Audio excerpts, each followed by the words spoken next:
Mga kapuso, formal na pong inanunsyo ni Makati Mayor Jojo Marbinay ang kanyang plano pagtakbo sa pagka-presidente sa taong 2010. Ipinakilala pa nga siya ng kanyang mga taga-suporta bilang si Barack Obama ng Pilipinas. Nakatutok si Joseph Moro.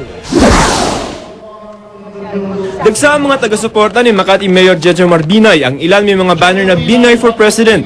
Mayroon pang ang Binay Obama ng Pilipinas. Nang ipakilala na ni Makati Representative Teddy Boy Locsin si Binay, sinabi nitong mas lamang raw si Binay kay Barack Obama na kapapanalo pa lamang bilang Pangulo ng Amerika. Kung tinutuligsa raw si Obama na kulang sa karanasan, hitik daw dito si Binay dahil nagawa nitong paunlarin ng Makati.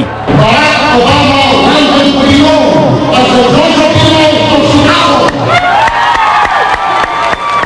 Sa kanyang talumpati, sinabi ni Binay na hindi raw niya aatrasan ang hamon ng kanyang mga taga-suporta na tumakbo sa pagkapangulo sa 2010. Tinatanggap ko ang inyong hamon.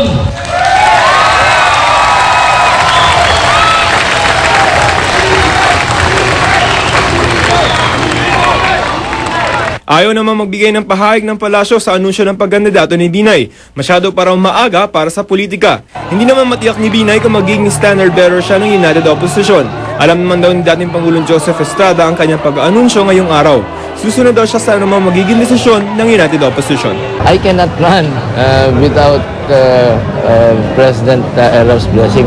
Sabi ko sa inyo, I'm a good follower. Sinabi naman Estrada na kwalipikado si Binay na kumandidato bilang Pangulo ng Pilipinas, pero lininaw niya na wala pang napipisil na kandidato ang United Opposition. Kapuna-puna naman si Binay ang supplemental cover ng ilang pamahigan kaninang umaga. Ayon sa PIO ng Makati City Government, bahagi lamang ito ng annual report ng lokal na pamahalaan na may nakalaang kaukulang pondo. Joseph Moro, nakatutok, 24 oras.